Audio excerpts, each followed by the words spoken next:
हिमाल online TV. MCC अनुमोदनपछि नेपालको अबको परिस्थिति, अन्तर्राष्ट्रिय शक्तिहरूको रणनीति र रुस र युक्रेन बीच जारी युद्धले विश्वमा पार्ने प्रभाव र परिणामको विषयमा कुराकानी गर्दैछौँ। राजनीतिक विश्लेषक त्रिमूल नेपालका अध्यक्ष भरत दाहालसँग। स्वागत छ दाइ यहाँलाई। हजुर, धन्यवाद। लामो समयको रस्साकसीपछि एमसीसी नेपालको संसदबाट अनुमोदन भएको छ।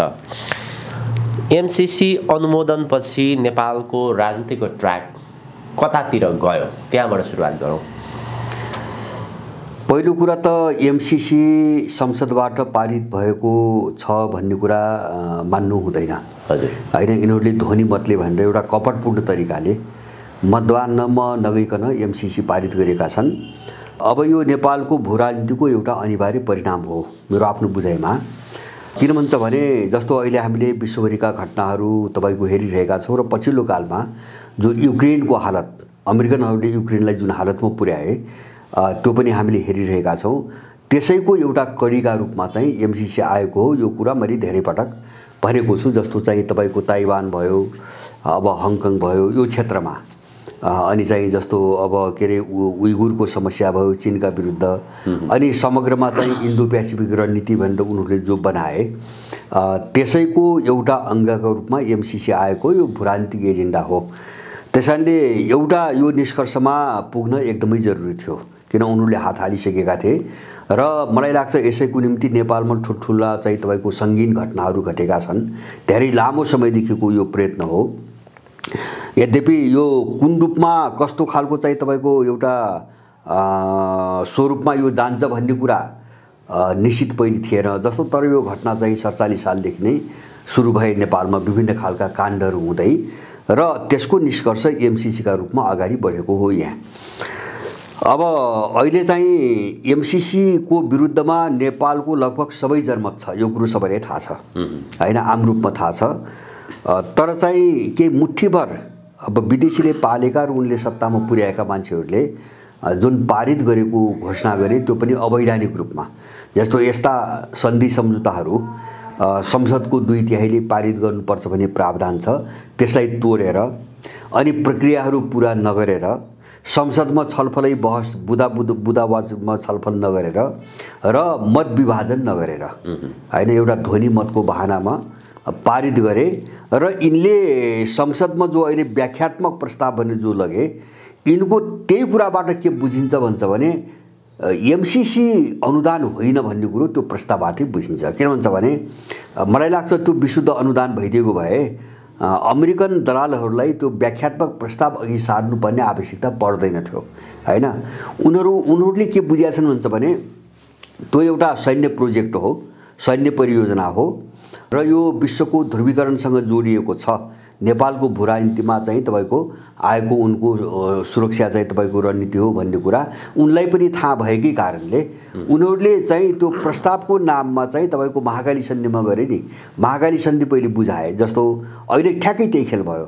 जस्तो पहिले त कुनै पनि सन्धि सम्झौता डिपिआर नबनिकन सन्धि नै हुँदैन। अब डिपिआर नगराएर महाकाली गरे। अब त्यसको चर्को विरोध भएपछि उनीहरूले के गरे भन्छ भने संसदबाट सङ्कल्प प्रस्ताव पारित गरेको नाटक गरे। किन हाम्रो संसदबाट पारित भएको छ त्यसकारणले यो चाहिँ कार्यान्वयन हुन्छ भनेर, जस्तो महाकाली साझा हो, पानी आधा आधा हो भन्ने खालका कुराहरू गरेर चाहिँ पारित गरे। तर चाहिँ न इन्डियाले पानी दियो, न चाहिँ सन्धि भएको 26 वर्ष काटिसक्यो, न चाहिँ तपाईँको त्यसको डिपिआर नै बन्यो होइन। अब त्यसै गरी जसरी इन्डियालाई उसका कर्मचारीहरूले महाकाली नदी बुझाउने एउटा षड्यन्त्र अत्यन्तै अवैधानिक ढङ्गले चाहिँ एउटा षड्यन्त्र गरेका थिए, एमसीसीमा फेरि त्यो दोहोरिएको छ र पात्रहरू तिनै छन्। जसले महाकालीमा अपराध गरे मूल पात्रहरू तिनै छन्। त्यसमा अहिले थपिएको भनेको पुष्पकमल दाहाल र बाबुरामको गिरोह मात्रै हो, अरू पात्र तिनै हुन्। अब यो एमसीसी अर्को चरणमा गयो होइन। जस्तो अब यद्यपि उनीहरूले भित्रभित्र संसदबाट पारित नभए पनि आफ्नो काम अगाडि बढाएकै थिए। जग्गा अधिग्रहणदेखि लिएर सुरक्षा चाहिँ तपाईँको के अरे कम्पनीहरू नेपालभित्र ल्याउने, विदेशी सुरक्षा कम्पनीहरू नेपालभित्र ल्याउने। अब एमसीसी को निम्ति चाहिँ अमेरिकाका सुरक्षा चाहिँ तपाईँको संस्थाहरूसँग सम्झौता गर्ने सबै काम गर्दै आएको थिए। तर अब यो पारित भइसकेपछि यो चाहिँ तपाईँको अर्को चरणमा गयो। त्यो चरणमा कहाँ गयो भन्छ भने अब रणनीतिक मुठभेडको चरणमा गयो हैन। नेपाल चाहिँ रणनीतिक मुठभेडको चरणमा गयो। अब यो चाहिँ तपाईँको एउटा कुराले स्पष्ट पार्छ, जस्तो हामीले त बारम्बार भन्दै आएका हौँ, एउटा त नेपाल लुट्ने हैन, नेपालको स्रोत साधन टोटली लुट्ने यसको आफ्नो बाटो भयो। दोस्रो चीनलाई घेर्ने र तिब्बत विभाजन गर्ने जुन मिसनमा यो आइरहेको छ, हामीले भनेका थियौँ त्यो चाहिँ यथार्थमा हो भन्ने कुरो चिनियाहरूको चाहिँ तपाईँको प्रतिक्रियाबाट पनि देखियो। जस्तो अमेरिकनहरू पहिले बोले यो चीनले रोकिरहेको छ भनेर भने हैन। उनले अन्तिम अवस्था आइसकेपछि उनले आफ्नो मनको कुरो बोले, किन भन्छ भने त्यो चीनलाई घेराबन्दी गर्न नै आएको हो हैन। त्यो उनले भन्नु पर्यो। जस्तो आफ्ना कर्मचारीहरूलाई यहाँ तर्साउनुको निम्ति, दलालहरूलाई तर्साउनुको निम्ति उनले मुख खोलेर भन्नु पर्यो र त्यसको जवाबमा चीनले चाहिँ काउन्टर गर्ने चाहिँ तपाईँको प्रतिक्रिया दिएको छ हैन। अब उनीहरूले हस्तक्षेपकारी भूमिका खेले भने हामी यसको प्रतिरोध गर्छौँ भनेर बोलिसकेको छ। अब यसबाट के प्रश्न भएको छ भन्छ भने अन्तर्राष्ट्रिय शक्तिहरूको नेपालमा मुठभेड कोही एउटा दिशा तय भइसकेको छ, त्यो अगाडि बढिसकेको छ। र यति बेला हामी के भ्रममा पर्नु हुँदैन भन्छ भने जस्तो पहिले पनि भन्यो हो त, जस्तो हामीमा एउटा समस्या कस्तो छ भन्छ भने नेपालीहरूमा हर कुनै चिजहरूलाई एकदम सामान्य रूपमा लिदिने हैन। जस्तो बाहिर जे देखिया हुन्छ, जस्तो अहिले त बाहिर त तपाईँको शान्ति अब खाली ठुलो उथलपुथल अथवा विदेशीहरूको चहल पहल सेना त्यस्तो त बाहिर देखिँदैन। त्यसैले अहिले तत्काल जे देखिन्छ अब देशको स्थिति यही नै हो भन्ने सोच्ने एउटा ठुलो समस्या नेपालीहरूमा छ। हामीले यो भन्दै आएका थियौँ नेपाल एउटा ठुलो मुठभेडको बिन्दुमा पुग्छ, किन भन्छ भने यो भित्र सबै बिग्रिसकेको छ, भत्किसकेको छ र त्यो चरणमा चाहिँ तपाईँको देश गयो। नेपालमा मुठभेड हुन्छ यसमा कुनै पनि शङ्का छैन, नेपालमा मुठभेड हुन्छ। अब यससँग चाहिँ जोडिएको अर्को पाटो के हो भन्छ भने तर अमेरिकनहरू चाहिँ नेपालमा टिक्न सक्दैनन्, यो सम्भावना मैले देख्दिनँ। संसदबाट पारित गरे पनि उनीहरू यहाँबाट भाग्नै पर्छ भन्ने कुरा युक्रेनको घटनाले सर्पष्ट सबै पारिसकेको छ। अमेरिकनहरूप्रतिको जुन दृष्टिकोण थियो विश्वभरिका मानिसहरूमा त्यसको अन्त्य भएको छ। युक्रेनको घटनापछि त्यसको अन्त्य भएको छ, त्यो कागजी बाघ हो भन्ने कुरो साबित भएको छ। नेपालमा पनि त्यही हुन्छ। तर अब एउटा बाँकी चिज के रह्यो त भन्छ भने हामीले सोच्नुपर्ने, नेपालीहरूले सोच्नुपर्ने पाटो के हो भन्छ भने यो एउटा रणनीतिक महत्त्वको, रणनीतिक चाहिँ तपाईँको एउटा प्रकृतिको मुद्दासँग, यो चुनौतीसँग जुझ्नको निम्ति अहिलेसम्म हामीले अवलम्बन गरेका हैन जति पनि चाहिँ तपाईँको विधि र प्रक्रिया बाटाहरू छन् यो चाहिँ एकदमै अपर्याप्त छ। जस्तो विरोध गर्ने, भण्डाफोर गर्ने, सडकमा चाहिँ जिन्दाबाद मुर्दाबाद गर्ने एक चरण यो आवश्यक थियो, यसको भण्डाफोरको निम्ति आवश्यक थियो। तर उनीहरू चाहिँ त्यसलाई पारिदिएर आइसकेपछि अब एउटा रणनीतिक लडाइँको सोचबाट अगाडि नबढिकन हामी चाहिँ पार लाग्दैनौँ। सबैको ध्यान अब देशको भोलिको जो सम्भावित तस्बिर हो त्यसलाई हेरिकन हामी रणनीतिक सोचबाट नै अगाडि जानुपर्छ। अब यसको प्रतिरोध चाहिँ तपाईँको व्यवहारमा कसरी गर्ने हैन, फिल्डमै मैदानमै यसको प्रतिरोध गर्ने, किन उनीहरू त हरेक खालको अपराध गर्दै आउँछन्। अब संसदबाट पारित भएपछि उनी त बलिया भए। यसको प्रतिरोधको निम्ति हामी त्यही तयारी गरेर जान सकेनौँ भने यसले नेपालमा ठुलो क्षति र नोक्सानी ल्याउँछ। हामी त्यो बाटोमा होसियार हुनुपर्छ। हजुर, एमसीसी अनुमोदन भए लगत्तै अमेरिकाले प्रतिक्रिया पनि जनाएको छ। एमसीसी अब कार्यान्वयनको बाटोमा गयो, कर्मचारी पनि उसले माग गरेको छ। अब कम्तीमा चाहिँ यसको परियोजना 5 वर्षको अवधि 2.5 वर्ष गइसकेको छ। 2.5 वर्षभित्रमा उसले कार्यान्वयनमा ल्याइसक्नु पर्नेछ। अमेरिकाको पछिल्लो प्रतिक्रिया हेर्दाखेरि अब ऊ कार्यान्वयनको बाटोमा गयो भन्ने उसको लाइन देखियो। कति सफल हुन्छ कति असफल हुन्छ त्यसमा चीनको प्रतिक्रिया कस्तो रहन्छ? होइन, यो तत्कालै देखिन्छ। जस्तो उसले सुरुमा केही नेपालीहरूलाई दिग्भ्रमित पार्नको निम्ति केही सस्ता प्रचारहरू उनीहरू पहिले गर्छन्, किन जनमतलाई चाहिँ उठ्नबाट रोक्नु पर्यो। जस्तो एउटा प्रचार आइरहेको छ 74 किलोमिटर 4 लेनको सडक बनाउने भनेर चाहिँ तपाईँको प्रचार सुरु गरेका छन्। केही समय चाहिँ जस्तो यो अहिलेको मनोविज्ञानलाई नेपालीहरूको अब दलहरूका विरुद्धको अमेरिका विरुद्धको एउटा देशभक्तिपूर्ण मनोविज्ञानलाई शिथिल पार्नुको निम्ति उनीहरूले प्रोपोगन्डाका केही कामहरू गर्छन् हैन। जस्तो यस्तो सडक बन्ने हैन, अथवा चाहिँ यति रोजगारी पाइने आदि इत्यादि यस्तैहरू गर्छन् र बिस्तारै उनीहरू आफ्नो रणनीतिक योजनामा जान्छन्। अब जस्तो जस्तो अब उनले सम्झौतामा के भनेका छन् भन्छ भने कार्यान्वयन संसदमा पारित भएपछि लगत्तै कार्यान्वयन सुरु हुन्छ भन्ने सम्झौतामा भनेको छ। त्यसकारणले उनीहरूले कार्यान्वयनको अवधि अस्ति 15 गते पारित भएको दिनदेखि गण्य हो सम्झौता अनुसार। यद्यपि उनीहरूले 4 वर्षदेखि काम गर्दै आएका छन् हैन। 2017बाट 2017मा जो सम्झौता भयो 17बाट नै यिनले चाहिँ तपाईको आफ्नो काम अगाडि बढाएका छन्। त्यसकारणले मैले भन्न खोजेको के हुन्छ भने एउटा यो कपटपूर्ण र एउटा आपराधिक मानसिकताको चाहिँ तपाईको प्रोजेक्ट भएको हुनाले त्यो कार्यान्वयन कहिलेबाट भयो कहिलेबाट हुन्छ भने त्यो बेठेकानको कुरा हो हैन। उनले आफ्नो अनुकूलतामा कुरा गरिरहेका छन्। अब काम अगाडि बढेको दिनलाई मान्ने हो भने यो त 17 देखि यता 3-4 वर्ष गइसक्यो। अब चाहिँ 1-1.5 वर्ष मात्रै बाँकी म्याद छ हैन। अब संसदबाट पारित भएको भन्ने उनले सम्झौतामा हालेका छन्। त्यो हिसाबले हो भने अझै 5 वर्ष बाँकी रह्यो। 5 वर्ष त्यो हिसाबले हेर्ने हो भने चाहिँ त्यो हिसाबले रहने भयो। तर यो अनिश्चित कालका लागि आएको हो जस्तो सम्झौतामै छ हैन। मैले धेरै पटक उठाएँ सम्झौतामा के अरे चाहिँ दफा 5.5.5.5 मा के भनेको छ भन्छ भने एमसीसी को चाहिँ यो परियोजना पूरा भए पनि वा बीचमा यो निलम्बन भए पनि एमसीसीले बनाएका संरचनाहरू खारेज हुँदैनन् भनेर उनीहरूले सम्झौतामै राखेका छन्। त्यसकारणले नेपालबाट एमसीसी अनिश्चित कालसम्म जाँदैन, न लखेटिदासम्म जाँदैन हैन। जस्तो अफ्रिकाका केही देशहरूमा लखेटे, जस्तो युक्रेनमा लखेटे, त्यो स्थिति नआएसम्म चाहिँ एमसीसी अमेरिकनहरू नेपालबाट जाँदैनन्। अब त्यसकारणले गर्दाखेरि हामीले सोच्नुपर्ने अब के हुन्छ भने जस्तो उनले अब त्यो संसदबाट पारित भएपछि उनले आफ्नो प्रावधान अनुसार चाहिँ काम सुरु गर्छन्। जस्तो एउटा काम जस्तो रोजगारीको कुरो छ। अब मान्छे भर्ती गर्न सुरु हुन्छ हैन। अब उनले के भनेका छन् सम्झौतामा भन्छ भने यो सम्झौता संसदबाट पारित प्रोजेक्ट अन्तर्गत अमेरिकाको रोजगारीमा कुनै पनि चाहिँ तपाईको हानि नोक्सानी गर्न पाइँदैन भनेको छ। अमेरिकाको उत्पादन र अमेरिकाको रोजगारी दुईटा शब्द प्रयोग गरेका छ भनेपछि अब रोजगारीमा उनले आफ्ना मान्छे ल्याउने भए त्यहाँ नागरिकताको कुनै सीमा छैन। त्यो पनि सम्झौतामा छ।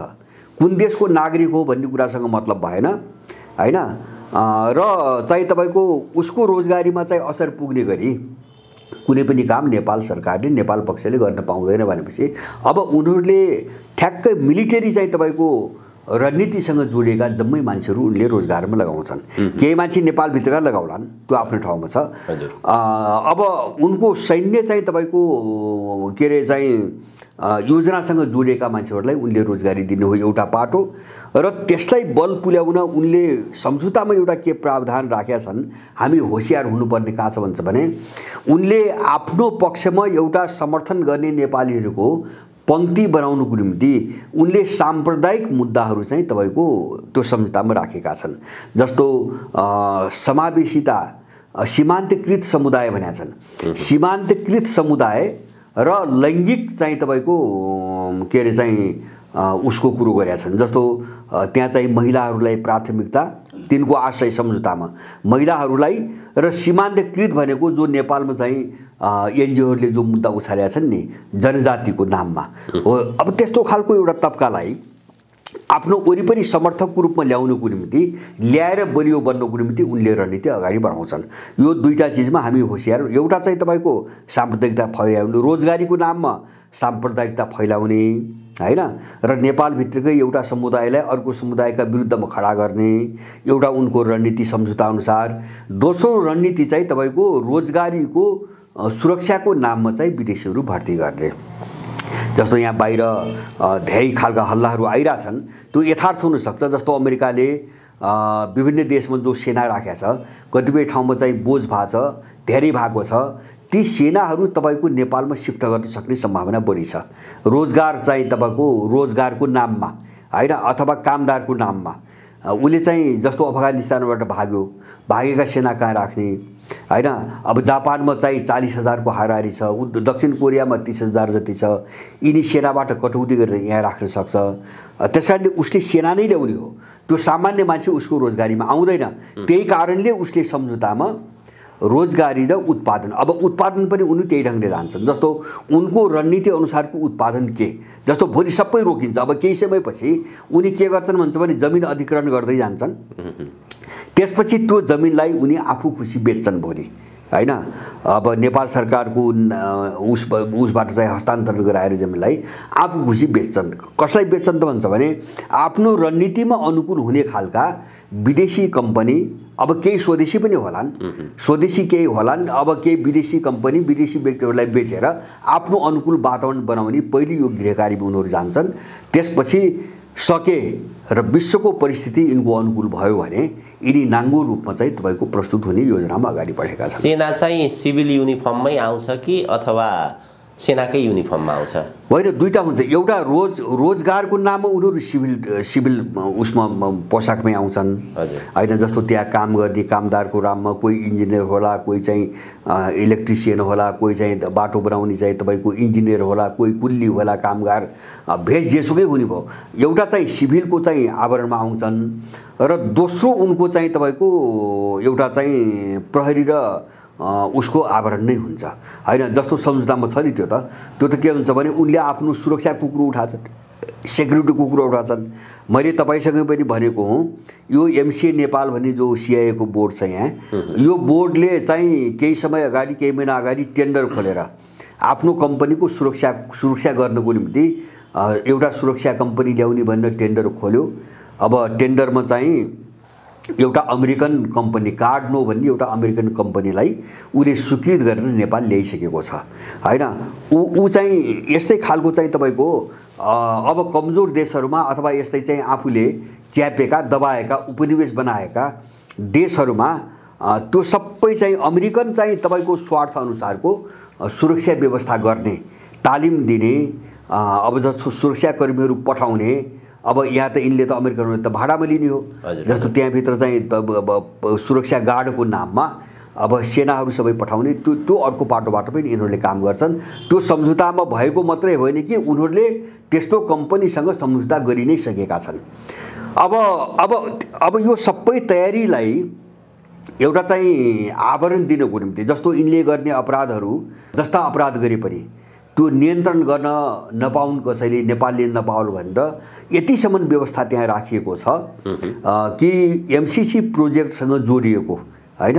माथिको हाकिमदेखि तलको चाहिँ तपाईँको पिएनसम्म अथवा जुन तहको मान्छे छ, जस्तोसुकै तहको भए पनि त्यसले गर्ने कुनै पनि अपराधहरूका लागि नेपालको कानुन र नेपालको न्यायाधिकरण अथवा अदालत चाहिँ आकर्षित हुँदैन र नेपालले गिरफ्तार गर्न पाइँदैन भनेर पुरै अपराधबाट चाहिँ उन्मुक्ति दिएको छ सम्झौतामा। अब त्यस्तो किन गरिन्छ हामी एकछिन अनुमान गरौँ, हैन। जस्तो चाहिँ हत्या, बलात्कार जस्ता सङ्गीन अपराधहरूमा चाहिँ उन्मुक्तिको व्यवस्था किन राखिन्छ त भन्छ भने उनीहरू त्यो गर्ने सोचबाट आइरहेका छन्। हामीले बुझ्ने यति हो, हैन। जब उनको त्यो गर्ने योजना हुँदैन भने त्यो प्रावधानको आवश्यकता पर्दैन थियो। त्यसकारणले गर्दाखेरि उनी ठुलो तयारीबाट आछन्। अब उनी जुन तयारीबाट आएका छन् त्यो सबै तपाईँको हेर्दाखेरि नेपालको भू राजनीतिमा अन्तर्राष्ट्रिय शत्रुको टकराव अपरिहार्य छ, अब एकदमै अनिवार्य छ।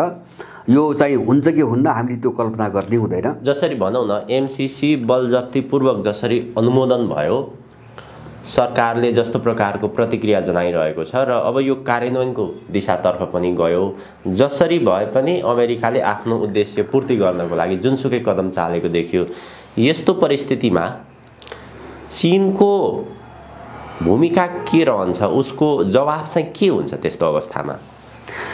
अब उनको जवाब यस्तो हो, जस्तो उनीहरूसँग पनि धेरै सम्झौता भएका छन् नेपालका, जस्तो बिआरआई अन्तर्गत धेरै सम्झौताहरू भएका छन्। अब जस्तो रेलको कुरा छ अथवा चाहिँ हाइड्रोमा लगानीको कुरा छ अथवा बाटाघाटाका कुराहरू छन्, निर्माणका कुराहरू छन्। जस्तो माथि चाहिँ हिमालदेखि तराईसम्म 3वटा करिडोरहरू चाहिँ खोल्ने भनेर उनीसँग सम्झौता भएको छ। जस्तो चाहिँ माथि चाहिँ तपाईँको कोशी क्षेत्रमा माथि चाहिँ देखि चाहिँ तल विराटनगरसम्मको यता चाहिँ रसुवादेखि लिएर तपाईँको वीरगञ्जसम्मको, उता चाहिँ तपाईँको नेपालसम्मको, हुम्लादेखि नेपालसम्मको।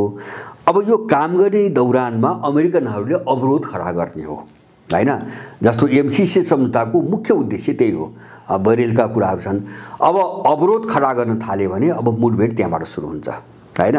चीनसँग पनि सम्झौता भएको छ र उनले एमसीसी सम्झौतामा के यो मुठभेड किन चाहिँ अब हुन्छ भन्छ भने सम्झौतामा के भनिएको छ भन्छ भने अमेरिकाको सुरक्षा स्वार्थमा आज आउने कुनै पनि प्रकारका अन्य बाह्य सम्झौताहरू भनेछ हैन। अन्य सम्झौताहरू चाहिँ तपाईको निष्क्रिय बनाउने उनको चाहिँ तपाईको योजना छ, सम्झौतामा प्रावधान छ।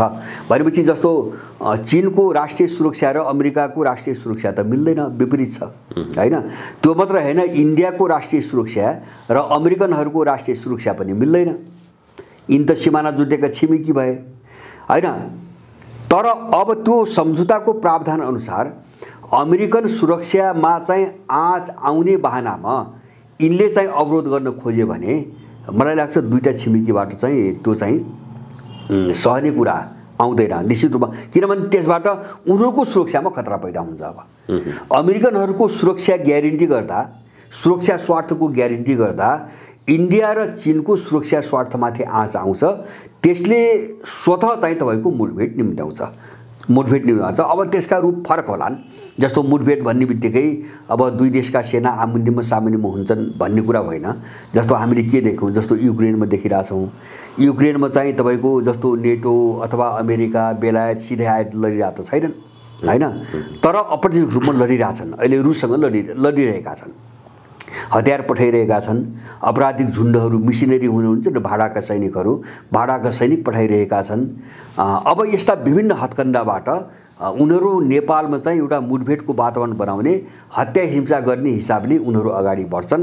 र हामीले बुझ्नुपर्ने एउटा चिज के हो भन्छ भने यसलाई ठुलो आतंकको विषयको रूपमा मात्रै हेर्नुभन्दा पनि यसको राम्रो पाटो पनि हामीले बुझ्नुपर्छ। यसको राम्रो पाटो भने के हो भन्छ भने अब नेपाल लामो समयदेखि यस्ता षड्यन्त्रमा गाँजिँदै आएको देश हो। जस्तो विशेष गरिकन 47 सालपछि हैन, जस्तो दार्चुङ्गा हत्या भयो, दरबार हत्याकाण्ड भयो। अब माओवादी युद्धको नाममा 17,000 मान्छे मारिए। त्यो बाहेक अरू थुप्रै हत्या भए हैन। जस्तो मिर्जाको हत्या भयो, दिलसा के अरे चाहिँ तपाईँको जमिम सारको हत्या भयो, फैजानहरूको हत्या भयो, अब सुशील कोइरालाकै हत्या भयो। माने यत्रो जघन्य अपराध गरेर र यिनी सबैलाई चाहिँ तपाईँको दबाएर कसैलाई पनि छानबिन अथवा अपराधले दण्डित नगरेर उनीहरूले सत्तामा ल्याएका मान्छेहरू हुन्। हो हामी यही चिज बुझिरहेका छैनौँ। यो सबै अपराध गरेर गराएर, यिनका हातबाट गराएर विदेशीहरूले सत्तामा चाहिँ ल्याएका मान्छेहरू हुन्। त्यसकारणले यिनीहरू कति अपराधी छन् भन्ने कुरा त्यहाँबाट आकलन गर्छौँ हामीले। यिनी सत्तामा बस्नेहरू जो एमसीसी पारित गरे नि, यिनको चेहरा कति अपराधिक छ भन्ने कुरा यिनको पृष्ठभूमिबाट बुझ्ने हो हामीले। त्यसकारणले गर्दाखेरि अब विदेशीहरूले त्यो ढङ्गले कोसिस त गर्छन्।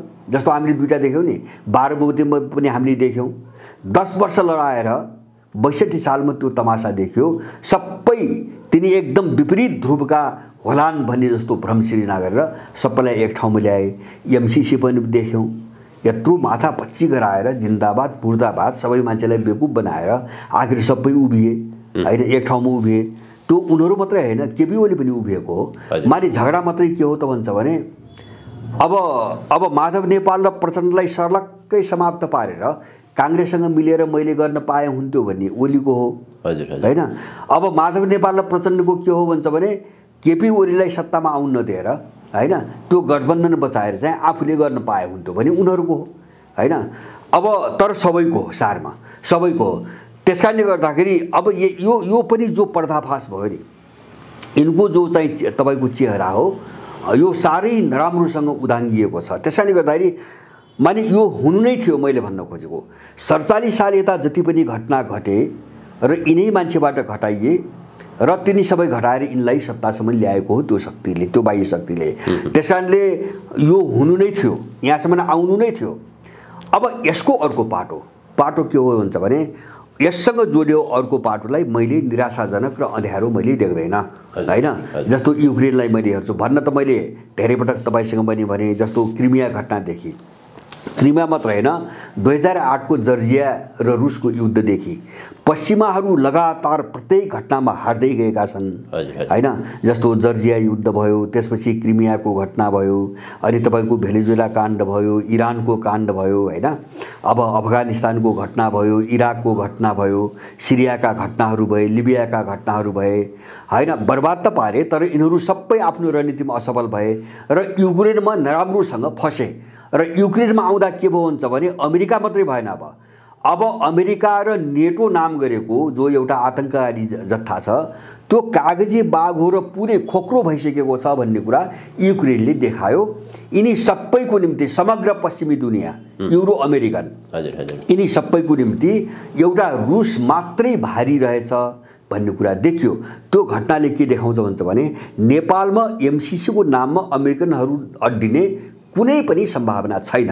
किन अब नेपालमा आउँदाखेरि त के हुने भयो भन्छ भने रुस प्लस चीन पनि हुने भयो। अब प्रत्यक्ष रूपमा चीन त हुने नै भयो हैन। त्यसमा अब खुलेआम रुस पनि थपियो युक्रेनको घटनाले। त्यसकारणले उनीहरू यहाँ टिक्न सम्भावना हुँदैन।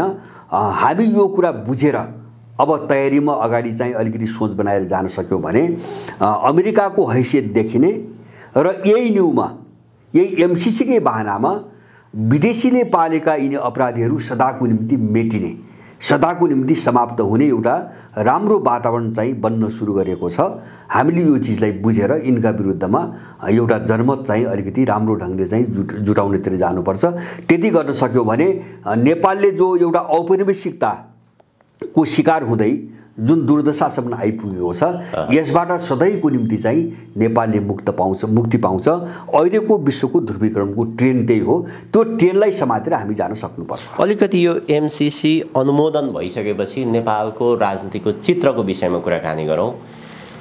नेपाली कांग्रेसको अहिलेको भूमिका कस्तो देखिन्छ भने संसद भङ्ग गरेर, यसभन्दा अगाडि उसको जोड थिएन संसद भङ्ग गर्ने, एमसीसी अनुमोदन भइसकेपछि संसद भङ्ग गरेर आम निर्वाचनमा जाने उसको सङ्केत देखियो।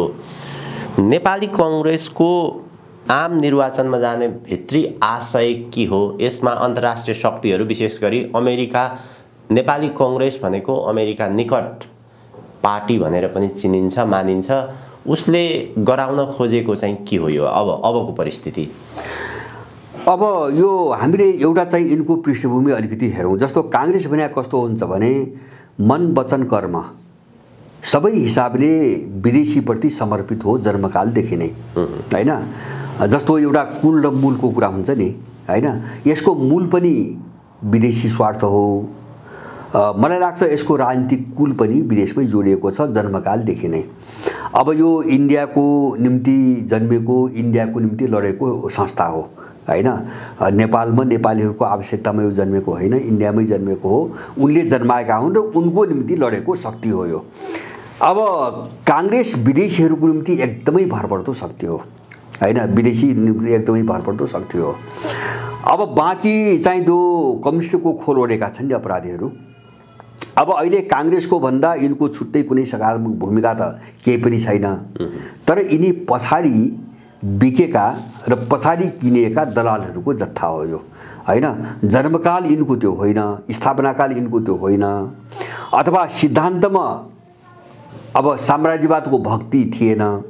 तर यिनी पछि चाहिँ तपाईको नेपालको राज्य प्रणाली अब जस्तो शासन प्रणालीमा यिनले चाहिँ तपाईको हात हाले, खुट्टा टेके, त्यो सबै चिजले यिनलाई अपराधीकरण गर्यो। यिनी साम्राज्यवादका दलाल भए। त्यसकारणले यिनी स्वार्थले त्यसको हातमा बिकेका हुन्। कांग्रेस सिद्धान्तले नै उनको चाहिँ तपाईको शक्ति हो, सिद्धान्तले नै उनको शक्ति हो, उनको हतियार हो। कम्युनिस्टको खोल ओढ्नेहरू स्वार्थले उनको हातमा बिकेका हुन्।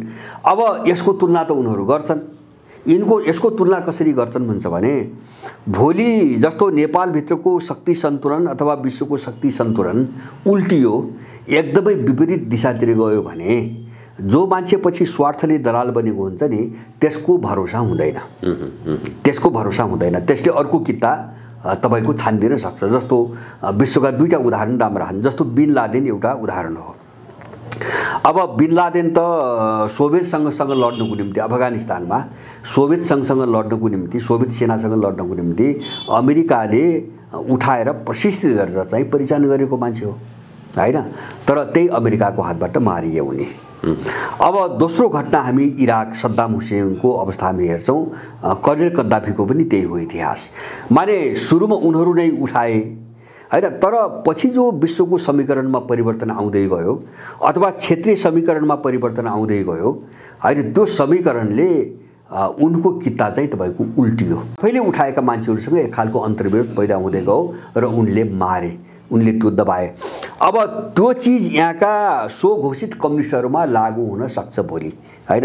यो त घाँडो भयो, जस्तो खोल कम्युनिस्टको छ हैन, खोल कम्युनिस्टको छ, त्यसमा पनि के छ भन्छ भने एउटाले माओको नाम चाहिँ राखेको छ, दुनियाँलाई बेकुब बनाउन माओको नाम जोडेको छ। अर्काले चाहिँ चिनिया कम्युनिस्ट पार्टीसँग भाइचारा सम्बन्ध राखेको छ। सिआइए रको पैसा खान्छ, उनको कार्यकर्ता छ, उनको कर्मचारी छ, चिनिया कम्युनिस्ट पार्टीसँग भाइचारा सम्बन्ध राखी बसिया छ। त्यसकारणले भोलि माने जस्तो युक्रेनमा जे देखिरहेका छौँ त्यस्तै स्थिति नेपालमा पैदा भयो हैन भनेपछि यिनीहरू चाहिँ भरपर्दो नहुन सक्छन् हैन, यिनको खोल मात्रै हो। जस्तो यिनीहरू चाहिँ पश्चिमाहरूको सौदाबाजी त स्वार्थ मात्रै भएको हो हैन। जस्तो पश्चिमाहरूको इन्ट्रेस्ट यिनले चाहिँ अगाडि बढाइदिए बापत यिनले के पाउने, यिनले सत्ता पाउने, यिनले लुट्न पाउने, नेपाल लुट्न पाउने हैन, स्वार्थ त त्यही हो सम्झौता। त यो सन्तुलन बिग्रियो भने त्यो सम्झौता अर्कोसँग पनि हुन सक्छ। किन दलाल के हो भन्छ भने दलालले सम्झौता त आफ्नो फाइदा अनुसार जोसँग पनि गर्न सक्छ। यो कम्युनिस्ट भन्नेहरूबाट उनीहरूलाई हुन सक्ने भोलिको समस्या त्यो हो। त्यसकारणले अब एमसीसी पारित भयो हैन, एमसीसी जस्तो प्रचण्ड र केपीलाई जोडेको पनि यही पारित गर्नको निम्ति हो, भएन हैन। त्यो संसदबाट बहुमत ल्याउनकै निम्ति जोडिएको हो। किन भन्छ भने त्यो केपी ओलीले नै चाहिँ अब सामान्य बहुमतबाट पारित गरेर हुन्छ भने त केपी ओलीकै क्याबिनेटले गरेको निर्णय हो। त्यसकारणले गर्दाखेरि त्यो जोडेर बहुमत त ल्याए तर एमसीसी पारित भएन। नभएपछि ओलीलाई चाहिँ सडकमा पुर्याएर अदालतबाट चाहिँ तपाईँको शेरबहादुर बनाए। अब यसबाट पारित पनि नहुने हो भने एमसीसीको सम्भावना एकदमै चाहिँ न्यून भएर जान्थ्यो, पारित हुने सम्भावना न्यून भएर जान्थ्यो। पारित भयो। अब पश्चिमाहरू कहाँ जान्छन् अमेरिकनहरू भन्छ भने यसलाई कसरी सेक्युर सुरक्षित गर्ने भन्ने बाटोमा जान्छन्। सुरक्षित गर्ने भने के हुन्छ भने अब यसलाई अगाडि बढाउन त्यही ढङ्गको गुन्डा अपराधी र बर्बर सत्ता चाहियो। गुन्डा अब किन यो त चाहिँ उनको अमेरिकनहरूको नियत के छ हैन, त्यो त उनले नबुझ्ने कुरा भएन जुन उद्देश्यले आउँदैछन्। अब त्यो सामान्य ढङ्गले त्यो सामान्य योजना पनि होइन, त्यसकारणले सामान्य ढङ्गले यो कार्यान्वयन पनि हुँदैन हैन। त्यसकारणले भोलि हत्या हिंसा बर्बरता र क्रूरताको सहारा लिनुपर्छ। पहिलो चरणमा एमसीसी अनुमोदन गराउनु पर्ने थियो, जसरी भए पनि गराए। अब यसलाई कार्यान्वयन गर्नको लागि निर्वाचन गर्नु पर्यो। निर्वाचन नगरिकन यो व्यवस्था पनि नरहन सक्ने खतरा भयो। जस्तो अब के हुन्छ भने जस्तो माधव नेपाल र प्रचण्डबाट उनीबाट गराउन सक्ने काम उनले गराइहाले। अब पश्चिमाहरूको रणनीति कहाँ जान्छ भन्छ भने शेरबहादुरलाई बलियो बनाउनेमा जान्छ। अब किन काम यिनीसँग भइसक्यो, मलाई लाग्छ यिनको काम योभन्दा अगाडि अब छैन। जस्तो ओली शेरबहादुर प्रचण्डहरूको औचित्य योभन्दा अगाडि उनीहरू देख्दैनन्। अब शेरबहादुर अथवा यस्तै अपराधी तत्त्वहरूको एउटा हात कसरी बलियो बनाउने भन्ने रणनीतिमा जान्छन्। त्यसको निम्ति जस्तो टोन आइसकेको छ। जस्तो अब चाहिँ यो गठबन्धन चाहिँ चुनावमा मिलेर जान नसकिने, काङ्ग्रेसबाट त धेरैले बोलिसके हैन। गठबन्धन किन भन्छ भने यो गठबन्धन त चुनावसम्म जाने भनेर बनाएको माधव नेपाल र प्रचण्डले हैन, केपीका विरुद्ध केपी प्रतिगामी भयो भनेर बनाएको हो यो। अब काङ्ग्रेस यिनीहरूसँग गठबन्धन गरेर जान नसकिने त्यो धेरैले बोलिसके। एक दोस्रो अब यो कहाँ जान्छ मलाई लाग्छ भन्छ भने यो संसद विघटनतिर जान सक्ने सम्भावना छ हैन। अब संसद विघटन गरेर उनीहरूले चुनावको घोषणा गर्ने हैन, चुनावको घोषणा गर्ने। अब चुनाव भएछ भने नाङ्गो रूपमा चाहिँ तपाईँको शक्ति प्रयोग गरेर काङ्ग्रेसको बहुमत ल्याउने, यसलाई कार्यान्वयन गर्नुको निम्ति। अब त्यस्तो सम्भावना देखिएन भने चुनाव हुन नदिने र अर्को अराजकता पैदा गरेर जस्तो सङ्कटकालको सहारा लिने कि हैन, अथवा अर्को हत्या हिंसाको अराजकताको सहारा लिने कि अब त्यो कोर्समा जान्छ। र मलाई विश्वास छ शेरबहादुर प्रचण्ड माधव नेपालको गठबन्धन अब धेरै समय रहन्न। किन अब प्रचण्ड र माधव नेपाल जस्ता यिनी चाहिँ प्यादाहरूको हातबाट चाहिँ गराउन सक्ने काम उनले गराइसकेका छन्। त्योभन्दा बढ्ता यिनको काम छैन, बरु अवरोध आउँछ। अब अवरोध कहाँ आउँछ भन्छ भने, जस्तो एमसीसीमा अब अवरोध कहाँ आउँछ भन्छ भने, जस्तो यस्ता खालका अपराधीहरूलाई त जोगिनु पनि परेको छ जनमतबाट, होइन। यिनले भोलि के भन्छ भने, हामीले त व्याख्यात्मक प्रस्तावको आधारमा पो पारित गरे हो, त्यो त संसदबाट पारित भएको छ। त्यस कारणले हाम्रो त्यो अडान छ भनेर भ्रम पनि सिर्जना गर्न सक्छन् भोलि। किन आफ्नो बचाउको निम्ति यिनले गर्ने त्यति हो। किन त्यो सङ्कल्प, त्यो चाहिँ के अरे व्याख्यात्मक प्रस्तावको कुनै अर्थै छैन, होइन। त्यो त एउटा पक्षले गरेका चिज अर्को पक्षले किन मान्ने। जस्तो महाकालीमा यिनको सङ्कल्प प्रस्ताव त इन्डियाले मानेन नि, होइन। अब यिनको व्याख्यात्मक प्रस्ताव त बेकुफ बनाए। त्यो त के हो भन्छ भने, उही चाहिँ माओवादी र चाहिँ संसदवादी नामका अपराधीलाई बारुदीमा जोड्नको निम्ति एउटा 20 को नारा ल्याए नि संविधान सभा, होइन। त्यस्तै हो यो सङ्कल्प प्रस्तावमा त अमेरिकाको पनि हस्ताक्षर हुनुपर्छ, उसको पनि सहमति हुनुपर्छ, दुई पक्ष हुनुपर्छ। दुई पक्ष हो नै, त्यही त। यसको कुनै तुक छैन, कुनै तुक छैन। यो व्याख्यात्मक प्रस्ताव यो भाषा नै कहाँबाट छनौट गर्यो त भन्छ भने, काङ्ग्रेस, माधव नेपाल र प्रचण्डभित्रका क्रिमिनलहरूलाई, होइन, एउटा मिलाउने भाषा के त त्यतिको निम्ति छनौट गरे हो। त्यसको कुनै अर्थै छैन, होइन। त्यसलाई पारित गर्ने दिनसम्म चाहिँ यिनलाई एक ठाउँमा ल्याएको त्यो बहाना मात्रै हो, होइन। त्यो यिनीहरूलाई पनि थाहा छ, यिनीहरूलाई पनि त्यो सबै थाहा छ। त्यसैले मैले भने नि, अब जस्तो भोलि जनताबाट बस्न अथवा चीनको नजरबाट बस्न हामी चीन विरुद्धमा चाहिँ अमेरिकनहरू बोकेर आएका होइनौँ भन्ने कुरो देखाउन भोलि यिनले उठाउने कुरो व्याख्यात्मक प्रस्ताव हो, अर्को त केही पनि छैन, होइन। त्यो लागू हुँदैन, त्यो त यिनलाई आफै पनि थाहा छ।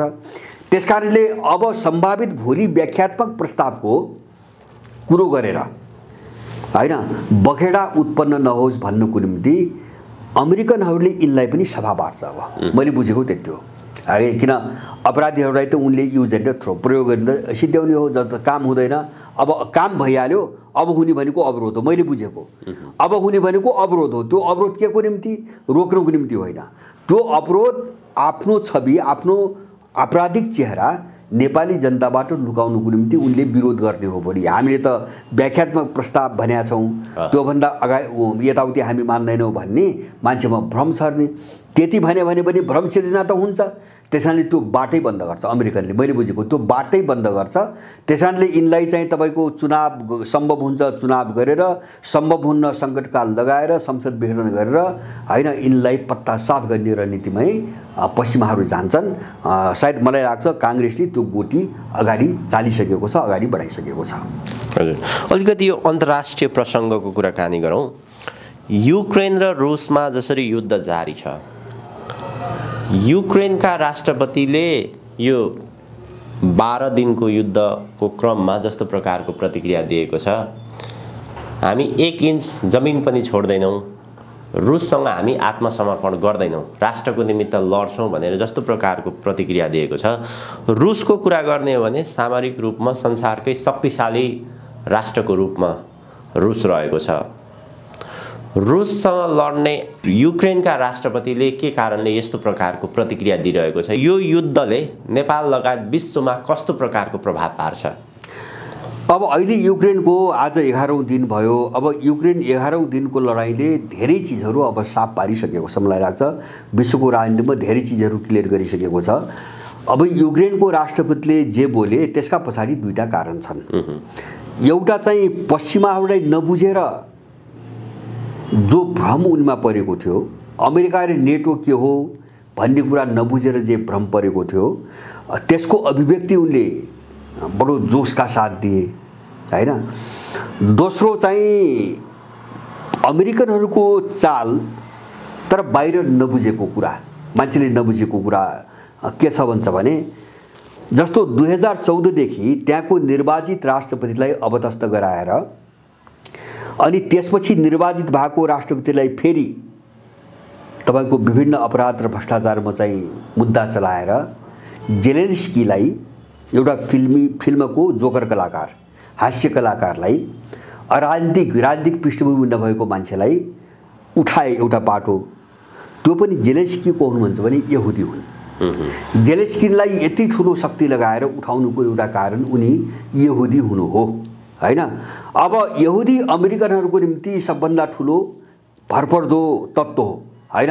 त्यो कल्चर र त्यो संस्कार भरपर्दो हो। जस्तो अहिले पनि अमेरिका साँच्चीकै भन्नुहुन्छ भने भित्रबाट अमेरिका सञ्चालन गर्ने भनेकै यहुदीहरू हुन् र सिङ्गो पश्चिमा जगतको एउटा मास्टर माइन्ड जस्तो यहुदीहरू नै हुन्।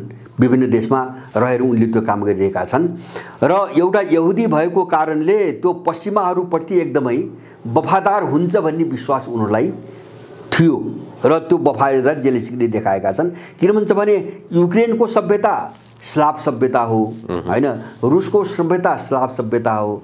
त्यो मात्र हैन, अमेरिकाले जहाँ जहाँ आक्रमण गर्यो जस्तो युगोस्लाभिया, चेकोस्लोभाकिया दुईटै देश टुक्र्यायो हैन, पूर्वी युरोपमा चाहिँ सेना चाहिँ नेटोलाई विस्तार गर्यो। किन यिनी सबै देशहरू एउटा स्लाभ सभ्यताबाट विकास भएका देशहरू हुन् हैन। यसको विरुद्धमा पनि एउटा चाहिँ यहुदी खडा गर्न जरुरी थियो, किन ऊ यहुदी थियो, जेलेन्स्की यहुदी थियो। यो हिसाबले ल्याए। तर चाहिँ मैले भने नि एउटा चाहिँ यहुदी हुनुको कारणले हैन वफादारीता पश्चिमाहरूप्रति बढी हुने भयो, अमेरिकनहरूप्रति नम्बर 1। दोस्रो राजनीतिक पृष्ठभूमि नभएको कारणले यिनले राजनीति नबुझ्ने भए हैन। राजनीति नबुझ्ने मान्छेहरूमा चाहिँ राजनीतिक चाहिँ लचकता हुन्न, हठ मात्रै हुन्छ। जेलेन्स्कीको हठ बाहेक केही पनि देखेन। र तेस्रो चिज के हो भन्छ भने उनले अमेरिका र नेटोलाई भयङ्कर शक्ति ठानेका थिए हैन। त्यस्तो सोच्नुको कारण चाहिँ मैले भने उनको अराजनीतिक पृष्ठभूमि थियो। किन पोलिटिकल डेभलपमेन्ट विश्वको के हो उनलाई केही पनि थाहा थिएन हैन। उनी आफ्नो काममा आफ्नो क्षेत्रमा थिए हो। यो सबै हिसाब किताब गरिकन उनले जेलेन्स्कीलाई उठाएका हुन्। अब अहिले हिजो मात्रै समाचार आएको छ। किन भन्छ भने अब वास्तवमा उनीहरू खोक्रा भइसकेका थिए र हिजो मात्रै चाहिँ एउटा समाचार आछ। अहिले युरोपियन र चाहिँ अमेरिकनहरूले निर्वाचित सरकारको एउटा ड्राफ्ट सुरु गरिसकेका छन्। युक्रेनको निर्वाचित सरकार। यसबाट के बुझिन्छ भन्छ भने जस्तो जेलेन्स्की अब युक्रेनमा छैनन् त्यो कुरो बुझिन्छ। एउटा जो समाचार आइरहेछ नि पोल्यान्डमा भागे भन्ने आइरहेछ। अब एउटा निर्वाचित सरकारको ड्राफ्ट सुरु भयो हैन। हिजो अस्तिदेखि ड्राफ्ट सुरु भयो, समाचार बाहिर आयो। अब उनीहरूले चाहिँ जेलेन्स्कीलाई विदेशमा राख्ने, त्यसपछि युक्रेनको चाहिँ आधिकारिक सरकार यो हो भन्ने, अनि चाहिँ त्यसको नाममा खेल्ने हैन। किन फ्रन्टमा आएर लड्ने चाहिँ ताकत त्यो हैसियत त उनीसँग थिएन भन्ने कुरा देखियो। अब जस्तो दलाई लामालाई गरे नि, त्यहाँबाट चीनबाट निकाले। चीनबाट किन तिब्बत चीनको एउटा अङ्ग हो भन्ने सम्झौता 1952 दलाई लामाले आफै गरेको छ। सम्झौता गरेर स्वीकार गरेर चीनमा बसेको मान्छेलाई उनले उकासेर पछि त्यो सम्झौता मलाई जबरजस्ती गर्न लगाएको थिए भनेर भने अनि बोल्न लगाएर उनले बाहिर लगे। अब निर्वाचित दलाई लामाको सरकार बनाइदिए अनि त्यसैलाई हतियार बनाएर उनीहरू चीनसँग खेलिरहेछन्। अब उनले गर्ने तयारी त्यो हो, उनले गर्ने नै त्यही हो। उनी युक्रेनको निम्ति लड्न आउन सम्भावना थिएन। धेरै कारणले, एउटा शक्तिको कारणले, जोखिमको कारणले पनि त्यो सम्भावना थिएन। त्योभन्दा महत्त्वपूर्ण पाठ हो के हो भन्छ भने युक्रेनको निम्ति उनीहरू किन लड्दैन। मैले पनि सभ्यतै फरक छ, शत्रुतापूर्ण छ। सधैँभरि पश्चिमी सभ्यता र स्लाभ सभ्यताका बिचमा सधैँभरि लडाइँ भएको छ। त्यसकारणले अब युक्रेन एउटा स्लाभ सभ्यतामा विकास भएको देशको निम्ति त्यो चाहिँ पश्चिमा अमेरिकनहरू आएर लड्ने नै कुनै सम्भावना थिएन। तर अब बाहिर सरसर्ती चाहिँ रूपमा मात्रै हेर्ने चाहिँ चेतना नभएको मान्छेले यो सबै चिज त हेर्दैन। त्यहाँ फस्यो युक्रेन, जेलेन्स्की त्यहाँ फसेको हो। अब यो घटना, यो 11औं दिनसम्मको लडाइँले मैले 2-3टा चाहिँ तपाईँको निष्कर्ष देख्छु र अब त्यो भयो। एउटा चाहिँ तपाईँको विश्वको नेतृत्वकर्ताको रूपमा जो अमेरिकाको एउटा छवि थियो त्यो चाहिँ अन्त्य भयो। अब अमेरिकाले विश्वका राजनीतिहरूमा नेतृत्वदायी भूमिका गर्न सक्दैन, त्यो सामर्थ्य रहेनछ भन्ने कुरो अब सतहमा आयो नम्बर 1। दोस्रो चिज चाहिँ पश्चिमा ब्लकभित्र ठुलो विभाजन आयो हैन। जस्तो सिङ्गो राजनीतिक जो ब्लक छ नि त्यो भित्र अब ठुलो विभाजन आयो। जस्तो रुसमाथि प्रतिबन्ध जो उनीहरूले लगाए, जस्तो इन्डिया भयो, ब्राजिल भयो, मेक्सिको भयो, यस्ता देशहरू जो उनका नजिक थिए यिनीहरूले चाहिँ प्रतिबन्ध चाहिँ कायम गर्न अस्वीकार गरे। तेस्रो कुरा नेटोमै विभाजन आयो। जस्तो अहिले नेटोमा जो पछि सामेल गरेर नि पूर्वी युरोपमा यिनी देशहरू कहाँ तर्से भन्छ भने यो चाहिँ हामीलाई चाहिँ रुस अथवा चीनसँग फसाएर विध्वंस गर्नको निम्ति चाहिँ अघि बढाइएको चाल हो भन्ने उनलाई महसुस हुँदै गयो। जस्तो क्रोएसिया, तपाईँको अब हङ्गेरी कि बुल्गारिया कसको देशको नाम आछ लगायत केही देशहरू तपाईको यो के रे युद्ध भएको खण्डमा रुससँग नेटो सेनाको युद्ध भएको खण्डमा आफू चाहिँ सामेल नहुने र आफ्नो सेना झिक्ने भनेर यिनीहरूले घोषणा गरे। र चौथो महत्त्वपूर्ण चित्र के आयो भन्छ भने युक्रेन सङ्कटलाई लिएर त्यही पश्चिमाहरूभित्र पनि ठुलो चाहिँ अन्तर्विरोध देखा पर्यो। अमेरिकनहरू भूमिकाविहीन भएर गए अहिले, र त्यो भूमिकामा अहिले जर्मनी र फ्रान्स आयो। जस्तो मैले त्यो अर्थ के हुन्छ भने रुससँगको संवाद हैन, संवाद त जस्तो अमेरिकनहरूको त बन्द भयो अनि चाहिँ तपाईको जर्मनी र फ्रान्सले त्यो पहल लिए भनेपछि अब विश्वका यस्ता राजनीतिहरूमा युरोपियन देशहरूको चाहिँ उत्थान सुरु भयो। सायद यो चीजबाट डराएर, यही चीजबाट डराएर हो अमेरिकाले भर्खरै अस्ति मात्रै एउटा निर्णय गरेको छ, हामी चाहिँ रुससँग वार्ता गरेर एउटा समझदारी चाहिँ हुन्छ भने हामी प्रतिबन्ध हटाउन तयार छौँ, प्रतिबन्ध हटाउनको निम्ति वार्ता गर्न तयार छौँ भनेर अमेरिकनहरू बोल्नुपर्ने अवस्था आयो। किन हुन्छ भने सबैतिरबाट हामी चाहिँ अलग्गियौँ भन्ने भयो यिनीहरूलाई, हामी सबैतिरबाट अलग थलग परिसकेका छौँ भन्ने भयो। र त्यो जो एलआई भन्छ नि उनीहरू, जो गठबन्धन भन्छ नि, गठबन्धनभित्रै पनि उनीहरू अलग थलग भइसकेका छन्। किन भन्छ भने उनले के बुझेका छन्, जस्तो जर्मनी फ्रान्स जस्ता देशले, जस्तो इटाली पनि होला अरू पनि होला, उनले के बुझे भन्छ भने जेलेन्स्कीलाई एकदम गलतै ढङ्गले हैन कुनै पनि सम्झौता वार्ता गर्न नदिएर अमेरिकाले यो दुर्दशामा चाहिँ पुर्याएको हो भन्ने त उनीहरू त बुझ्छन्। किन कारण कहाँबाट आयो भन्छ भने डोनबास क्षेत्रमा जो डोनेस्क र लुहान्स्क भन्ने चाहिँ जो राज्य अहिले स्वतन्त्र भएको घोषणा गरे, त्यहाँ चाहिँ जो रुसीहरूको नरसंहार सुरु भयो नि, न्यू त्यही हो। त्यहाँ नरसंहार चाहिँ रोक रुसले भन्दै आएको थियो। जेलेन्स्की मैले भने नि ऊ त यहुदी थियो, एउटा अमेरिकन मिसनमा अगाडि बढाइएको यहुदी।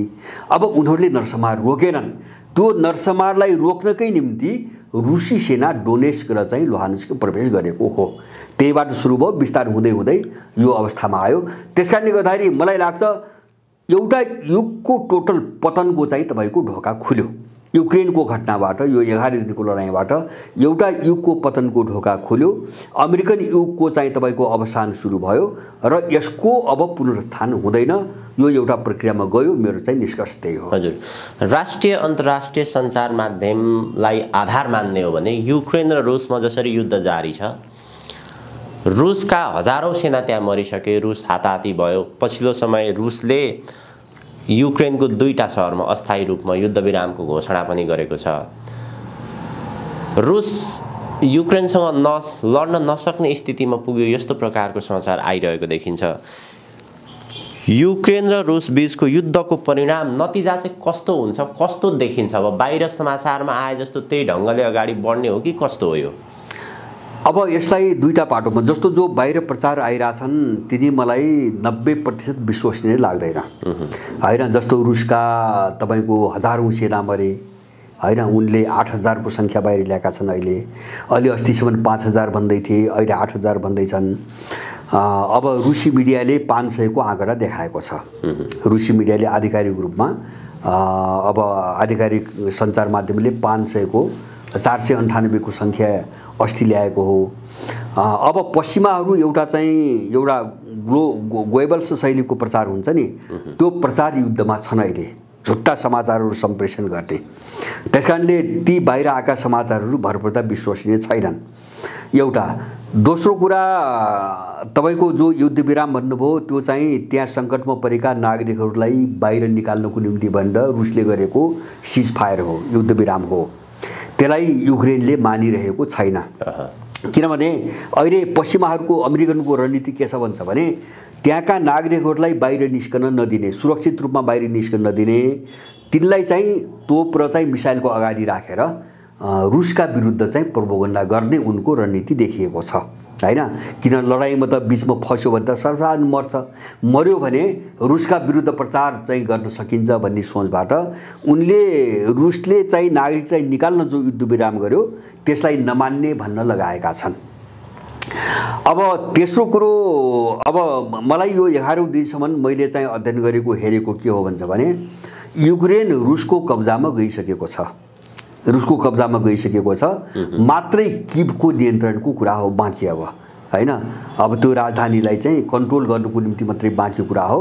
अन्यत्र चाहिँ तपाईको रुसीहरूको अगाडि समस्या छ भन्ने चाहिँ मलाई लाग्दैन। उनले हिजो मात्रै एउटा वक्तव्य चाहिँ उनको रक्षा मन्त्रालयबाट वक्तव्य आएको छ। वक्तव्य के आएको छ भन्छ भने जस्तो युक्रेनका जस्तो सैन्य जो अड्डाहरू हुन्, सामरिक रूपमा महत्त्व राख्ने जो अड्डाहरू हुन्, तिनी लगभग चाहिँ सम्पूर्ण समाप्त भए, हामीले समाप्त गर्न सफल भयौँ भनेर उनले आधिकारिक रूपमा वक्तव्य दिएका छन्। यति हुँदाहुँदै पनि एउटा सत्य के हो भन्छ भने जति छोटो अवधिमा युक्रेनमाथि रुसले नियन्त्रण गर्ला भन्ने चाहिँ अनुमान थियो, उनकै पनि जो अनुमान थियो त्योभन्दा समय धेरै लियो, त्यो यथार्थ हो। र रुसीहरूको अनुमान भन्दा पनि युद्धले लामो रूप लियो, त्यो यथार्थ हो। त्यसकारणले युक्रेन चाहिँ बाहिर जो देखिन्थ्यो नि त्यति मात्रै चाहिँ थिएन, रहेनछ भन्ने देखियो। तर यसको कारण एउटा मैले के बुझ्छु भन्छ भने उनीहरूले एउटा चाहिँ सकेसम्म मान्छे नमराउन् भन्ने कुरामा रसियनहरू एकदम होसियार छन्। मैले अघि नै भने, किन भन्छ भने कल्चर र चाहिँ तपाईँको सम्बन्ध एकदम एउटै हो। झन्डै झन्डै चाहिँ तपाईँको एका घरका भाइको तयार हुन्छन् नि हैन। जस्तो यहाँ हामी चाहिँ 13 दिन जुठो लाग्ने भन्छौँ नि, एउटै घरका नभए पनि 13 दिन जुठो लाग्ने भन्छौँ नि, त्यस्तै सम्बन्ध हो युक्रेनी र चाहिँ रुसीहरूको। त्यसकारणले रुसीहरूले त्यहाँ चाहिँ मान्छे मरुन् भन्ने पक्षमा छैनन्, त्यो उनलाई असर गर्छ, रुसीहरूलाई असर गर्छ। अब पश्चिमाहरू चाहिँ अधिकतम रूपमा कसरी सर्वसाधारण मार्ने भन्नेमा छन्। त्यसले गर्दाखेरि रुसका विरुद्ध घृणा र लामो समयसम्म तपाईँको नफरतको विकास हुन्छ। उनीहरूले भनि पनि सकेका छन् भ्लादिमिर पुतिन भने चाहिँ आधुनिक युगको 21औं शताब्दीको हिटलर भनेर प्रचार गरिरहेछन्। उनले सबै गरिरहेछन्। तर अब त्यो सबै खुल्छ। किन भन्छ भने अब रुसले चाहिँ त्यो जस्तो डोनबास र चाहिँ तपाईँको लुहान्स्कमा रसियन भाषीहरूलाई सुरक्षाको मात्रै छैन कि जस्तो यी अहिले भर्खरै चाहिँ यी बाहिर त समाचार आयो उनले आणविक भट्टीहरू कब्जा गर्ने, नियन्त्रण गर्ने कुरामा अत्यधिक जोड दिएका छन्। किन भन्छ भने त्यहाँ चाहिँ अमेरिकन पश्चिमाहरूले परमाणु चाहिँ हतियार उत्पादन गर्नुको निम्ति युक्रेनका धेरै संयन्त्रहरू अगाडि विकास गरेका थिए। रसियनहरूले त्यो कन्ट्रोल गरिरहेछन् अहिले हैन। त्यो त सबै उनलाई थाहा थियो हैन। युक्रेनमा बाहिरबाट परमाणु बम ल्याउनबाट डराएर उनले त्यही विकास गर्ने एउटा प्रोसेस परमाणु भट्टी अगाडि बढाएका थिए। तिनी परमाणु भट्टीहरूमाथि जबकि मान्छेहरू बस्दैनन्, जस्तो चेर्नोबिल 1986 मा दुर्घटना भएको वरिपरि लगभग मान्छे बस्दैन। अब त्यो मान्छे नबस्ने आणविक भट्टी चाहिँ रुसले कन्ट्रोल किन गर्नु पर्यो भन्दा त्यहाँ त परमाणु बमहरूको उत्पादन गर्ने तयारी चलिरहेछ। अथवा अर्को परमाणु स्टेसन भर्खरै ठाउँ ठाउँमा उनले कन्ट्रोल गरिरहेछन्। तर रसियनहरूलाई के थाहा थियो भन्छ भने अमेरिकन र युरोपियनहरूले चाहिँ युक्रेनलाई परमाणु हतियारले ल्यास बनाउने र बाहिर आएको एउटा चाहिँ तपाईँको कारखाना चाहिँ उनीहरूले अस्ति 2-4 दिन अगाडि नियन्त्रण गरेका थिए। त्यहाँ व्यापक मात्रामा रासायनिक हतियारहरू उत्पादन गरिरहेको अमेरिकाले गर्न लगाइरहेको हो। यो सबै कोणको अध्ययन गरिकन रुसीहरूले हमला गरेका हुन् हैन। जस्तो युक्रेनलाई परमाणु र रासायनिक हतियार को बाटोमा लैजाने, रुसी भाषीहरूमाथि हमला गर्ने, अनि चाहिँ तपाईँको जस्तो क्रिमिया कब्जा किन गर्यो त्यो रुसले भन्छ भने ठ्याक्कै नेटोलाई चाहिँ उसले चाहिँ तपाईँको सदस्यता दिएर अनि चाहिँ युक्रेन सङ्घको सम्झौताको नाममा क्रिमियामा गएर नेटो सेना बस्ने योजना, त्यो सबै योजना चाहिँ उनीहरूले थाहा पाएपछि उनले क्रिमिया कब्जा गरेका हुन्। गर्ने भए त अरू पनि त गर्न सक्थे, युक्रेनको अरू भाग पनि गर्न सक्थे। तर अब क्रिमिया त ठ्याक्कै रुससँग बिचमा अलिकति सामुद्रिक भाग छ सानो। अब यो सबै खेल भोलि सबै पर्दाफास हुन्छ। त्यसकारणले मलाई के लाग्छ भन्छ भने अहिले हिटलर भन्नुहुन्छ कि जेसुकै भनुन्, अब त्यस्तै कुनै पनि काम गर्दैन। अब उनीहरू दोस्रो विश्वयुद्धपछि संसारमा 38 लाख मान्छे मार्ने अमेरिकन र युरोपियन नेटो, अनि तपाईँको पुटिनलाई हिटलर भन्ने कसैले विश्वास गर्छ? उनको त्यो प्रोपोगन्डा हो। तर त्यसले मलाई लाग्छ अहिलेको यत्रो ध्रुवीकरणमा कुनै पनि काम गर्दैन। प्रत्यक्ष रूपमा देखिने हिसाबले रुस र युक्रेनको युद्ध देखिन्छ, तर अप्रत्यक्ष रूपमा यो रुस र अमेरिकाको युद्ध भन्न सकिन्छ अथवा कसरी हेर्ने यसलाई? होइन, रुस र युक्रेनको त युद्ध नै होइन। जस्तो युक्रेन त बिचमा चेपामा फस्यो होइन, उक्साहटमा लागेर फस्यो मात्रै युक्रेनको होइन, एउटा निमित्त कारण बनियो। नत्र भने यसलाई दुई कोणबाट, जस्तो मैले भन्छु नि विश्वको समग्र ध्रुवीकरण जस्तो यो सभ्यताको लडाइँ पनि हो होइन। मैले चाहिँ पहिले पनि कुरो उठाएँ, जस्तो 1991 पछि सोभियत सङ्घको विघटन भएपछि अमेरिकनहरूले तपाईँको कहाँ निशाना बनाए हामी त्यति मात्र हेरौँ। अमेरिकन र यो पश्चिमी युरोपले कुन क्षेत्रलाई निशाना बनायो हामी त्यति हेरौँ। जस्तो एउटा निशाना खाडी भयो, एउटा निशाना खाडी भयो हैन, किन त्यो इस्लाम सभ्यता हो, हामीले यति बुझ्नुपर्छ। एउटा निशाना खाडी भयो पश्चिम एसिया किनभने त्यो इस्लाम सभ्यता हो। दोस्रो निशाना पूर्वी युक्रेन भयो, जस्तो युगोस्लाभियामाथि आक्रमण गरे उनीहरूले 91 पछि हैन, र युगोस्लाभियालाई 5 टुक्रा बनाए। जस्तो अहिले सर्बिया, क्रोएसिया, मोन्टेनेग्रो, बोस्निया हर्जगोभिना लगायतका देशहरू छन् हैन। अनि उनले अर्को निशाना चेकोस्लोभाकियालाई बनाए र चेक र स्लोभाक दुईटा चाहिँ तपाईँको देश बनाए। किन यिनी पूर्वी युरोपमा यिनले हात हाले जस्तो। अनि त्यसपछि नेटोको विस्तार पनि पूर्वी युरोपमै ध्यान दिए उनले, अन्त दिएनन्। पूर्वी युरोपमा जस्तो चाहिँ तपाईँको बल्गारिया भयो, जर्जिया भयो, युक्रेन भयो, यिनी लगायतका देशहरूलाई चाहिँ नेटोमा हाल्ने यिनले प्रयत्न सुरु अगाडि बढाए। यसको कारण के हुन्छ भने यो सम्पूर्ण क्षेत्र स्लाभ सभ्यताको क्षेत्र हो हैन। यिनी सबै देशहरू स्लाभ सभ्यताले विकास गरेका देश हुन्, जो चाहिँ पश्चिमी युरोप र अमेरिकाको निम्ति सधैँभरि टाउको दुखाइ विषय हो, टाउको दुखाइको विषय हो। त्यसैले अब यिनको यो चाहिँ आक्रमण को पछाडि एउटा गहिरोसँग चाहिँ यिनको सभ्यताको मुद्दा जोडिएको छ। अरू चाहिँ सभ्यताहरूलाई कसरी नष्ट गर्ने उनको पुरै ध्यान त्यहाँ छ। अमेरिकन र पश्चिमी युरोपियनहरूको ध्यान हैन, आफू बाहेकका सभ्यताहरूलाई कसरी नष्ट गर्ने। किन सभ्यता भनेको के हो, सभ्यता र कल्चर भनेको के हो भन्छ भने जस्तो आर्थिक र राजनीतिक परिवर्तन अस्थायी हुन्छन् हैन, परिवर्तन हुन्छन् अस्थायी हुन्छन्। सभ्यता र कल्चर कुनै पनि देशको थाई आधार हो, मेरुदण्ड हो, त्यसको पहिचान भनेकै त्यो हो। त्यो मेटाइदिएपछि त्यो देशको पहिचान मेटिन्छ, देश कमजोर हुन्छ हैन। उनले त्यहाँ रहेका छन्। पूर्वी युरोप उनको निशानामा पर्नुको कारण र पश्चिम एसिया उनको निशानामा पर्नुको कारण यति हो मैले देखेको। अब यसभित्र चाहिँ उनका आफ्ना आर्थिक स्वार्थ पनि छन्, जस्तो लुटका स्वार्थ पनि छन् हैन, राजनीतिक स्वार्थ पनि छ, जस्तो आफ्नो वर्चस्वको कुरा पनि छ। तर मूलभूत रूपमा चाहिँ यो विरोधी सभ्यतालाई कसरी सक्ने भन्ने जो मिसन हो नि, त्यो मिसनमा यिनले काम गरे हुन्।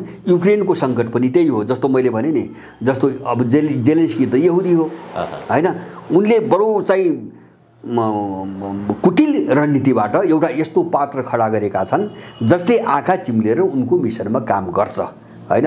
त्यो हिसाबले आएको हुनाले मलाई लाग्छ यो सबैले बुझेको छ, रसियनहरूले नबुझ्ने कुरा भएन। त्यसकारणले यो कम्प्रोमाइजको विषय होइन, युक्रेन मुद्दा सम्झौताको विषय होइन। आवश्यक पर्यो भने रुस चीन दुवै भनौँ न भनि पनि सकेका छन्, आवश्यक पर्यो भने सिङ्गो पश्चिमी जगतसँग लड्ने यिनीहरू तयार छन्। अमेरिकाको रणनीति मिसन पछिल्लो समय सबै राष्ट्रहरूले बुझिसकेका छ। उसको रणनीति मिसन हेर्दाखेरि प्रजातन्त्रको नाममा होस् अथवा मानव अधिकारको नाममा होस्, विश्वको शान्ति कायम गर्ने नाममा होस्, विभिन्न नाममा विश्वमा लाखौँ जनता उसले मार्यो, धेरै राष्ट्रहरूलाई गृहयुद्धमा पनि फसायो। यो उसको रणनीति वास्तवमा कहिलेसम्म जारी रहन्छ भन्ने एउटा कुरा, र अर्को कुरा उसले त्यो मिसनलाई अगाडि सारेर विभिन्न देशहरूलाई लडाएर हात हतियार बेच्ने, अमेरिका चाहिँ सधैँ बचिरहने। अब यो कहिलेसम्म जारी रहन्छ? अमेरिका चाहिँ यसरी नै सधैँ चोखो नै बचिरहने हो कि कस्तो हुन्छ? अब कि अमेरिकामाथि पनि अब रुस, चीन, उत्तर कोरिया लगायतले अब आक्रमण गर्छ? मलाई लाग्छ तपाईले भने जस्तो अमेरिकाको अन्त्य भइसक्यो हैन, कहिलेको कुरै होइन। युक्रेनको घटनापछि अमेरिकाको वर्चस्वको अन्त्य भयो हैन, यदि हामीले बुझ्नुपर्छ। अब बाँकी के हो भन्छ भने उसको दुर्दशा कुन रूपमा देखिन सुरु गर्छ। अमेरिका अब अछुतो रहँदैन हैन। जस्तो तपाईले भने जस्तो हिजोसम्मको अवस्था के थियो भन्छ भने पहिलो विश्वयुद्ध, दोस्रो विश्वयुद्ध र सोभियत सङ्घको विघटन भन्दा अगाडिको त शीतयुद्ध थियो। दुईटा विश्वयुद्धको बेलाको अवस्था हेर्ने हो भने त्यो बेला अमेरिका सबै भूगोलबाट कटेको, सबै महादेशबाट कटेको धेरै टाढाको देश थियो। त्यहाँसम्म गएर उसलाई आक्रमण गर्न एकदमै असम्भव थियो, सम्भवै थिएन हैन। त्यो बेला जहाजभन्दा अर्को चाहिँ माध्यम थिएन। अब जहाज जानको निम्ति त्यो कति सुरक्षित भएर चाहिँ फर्कन सक्छ भन्ने थुप्रै समस्या थिए। त्यही पनि बडो मुस्किलले जापानले चाहिँ हवाई द्वीपमा चाहिँ पर्ल हार्बरमाथि आक्रमण गर्यो हैन, जापानले चाहिँ आक्रमण गर्यो, त्योभन्दा बढी सकेनन्। ऊ सुरक्षित भएको टाढा हुनुको कारणले हो। तर अहिलेको जो प्रविधि छ, अब यो प्रविधिबाट अमेरिका जोगिन सक्ने सम्भावना छैन अब, किन अहिलेको प्रविधि युद्धको प्रविधि मिसाइल प्रविधि हो हैन, अथवा अन्तरिक्षबाट चाहिँ तपाईको हान्ने प्रविधि हो। अब अन्तरिक्षबाट पनि हान्न सक्छ अहिले जसले पनि ठुला देशले। अब मिसाइलबाट चाहिँ जस्तो 15,000 देखि 20,000 सम्मको दूरीमा चाहिँ हान्न सक्ने मिसाइलहरू बनिसकेको अवस्था छ। त्यसैले अमेरिकासँग लड्न कोही मान्छे अमेरिका जानु पर्दैन। चीनबाट, रुसबाट, उत्तर कोरियाबाट, इरानबाट, पाकिस्तानबाट तपाईको मिसाइल तपाईको दागे पुग्छ। अमेरिका अब सुरक्षित छैन एउटा कोणबाट। दोस्रो कोण, अब अहिले चाहिँ तपाईको आजका दिनसम्म आउँदाखेरि एउटा दृश्य गजबको के देखाएको छ भन्छ भने अमेरिकाको वरिपरि उसको आँगनमा रुस र चीनको घेराबन्दी अगाडि बढिसकेको छ र अमेरिकाको जो छिमेकी देशहरू हुन् नि तिनी चाहिँ खुलेरै चीन र रुसको पक्षमा चाहिँ तपाईको खडा भएका छन्। जस्तो क्युबा त पहिलेदेखि थिरै थियो, क्यारिबियन चाहिँ देशभित्र क्युबा त पहिलेदेखि थिरै थियो, अहिले चाहिँ निकारागुआ, किन त्यो अमेरिकाबाट असाध्यै पिल्सिएको देश हो निकारागुआ। अमेरिकाको मुख्यमा छ, उले ताइवानलाई हैन मान्यता जो यसभन्दा अगाडि दिएको थियो त्यो खारेज गरेर चीनसँग चाहिँ तपाईको सम्बन्ध जोड्यो, चीनलाई मान्यता दियो। पनामामा त्यही भयो अहिले हैन, पनामा सधैँभरि अमेरिकन आक्रमणको शिकार भएको देश। त्यो मात्र हैन, मेक्सिकोले BRI मा हस्ताक्षर गर्यो। मेक्सिको भनेको अमेरिकासँगको सिमाना र उत्तरी अमेरिकाको तेस्रो ठुलो देश, क्यानाडा अमेरिकापछिको तेस्रो ठुलो देश, ऊ चाहिँ BRI मा जोडियो। अब त्यो मात्र हैन, तपाईको के रे चाहिँ यतातिर दक्षिण अमेरिकामा अर्जेन्टिना BRI मा जोडियो हैन, तपाईको चीनको BRI मा जोडियो भनेपछि अमेरिका एक खालको घेराबन्दीमा परेको छ। र घेराबन्दीमा मात्र हैन, अमेरिकाको जो हवाई द्वीप छ, मैले अघि नै जो पर्ल हार्बर भने जापानले हानेको दोस्रो विश्वयुद्धमा, त्योभन्दा थोरै दक्षिण जिबुटी भन्ने एउटा देशमा चीनले आफ्नो चाहिँ सैन्य स्टेसन कायम गरिसकेको छ। थोरै तल, अमेरिकाभन्दा थोरै दक्षिण हो, त्यहाँ चाहिँ आफ्नो सैन्य स्टेसन सम्झौता गरेर एउटा सैन्य स्टेसन कायम बनाइसकेको छ। अब यो घेराबन्दीको कोणबाट हेर्दा पनि जस्तो यहाँ त कुनै पनि बेला चाहिँ चिनिया र रसियन फौज त गएर त बस्न सक्नु भयो नि अब हैन, अहिलेसम्म नगरे मात्रै हो, बस्ने आधार त बन्यो। त्यसैले एउटा घेराबन्दीमा अमेरिका फसिसकेको छ र अमेरिकामाथिको यत्रो सङ्कट दोस्रो विश्वयुद्धमा पनि थिएन, किन दोस्रो विश्वयुद्धमा रुसलाई साथ दिने एउटै सानो देश क्युबा मात्रै थियो। मैले भने अहिले आधा दर्जन देशहरू छन् हैन सामेल भए रुस र चीनको कित्तामा। अब एउटा यो घेराबन्दी, दोस्रो चाहिँ तपाईको मैले भने मिसाइल प्रविधि हैन, यो दुवै चिजबाट अमेरिका सुरक्षित छैन। मैले त्यही कारणले हो, तब जस्तो युक्रेनमा ऊ चाहिँ पतन भएको हैन, ऊ चाहिँ सामान्यमा आउन इन्कार गरेको कारण यही नै हो।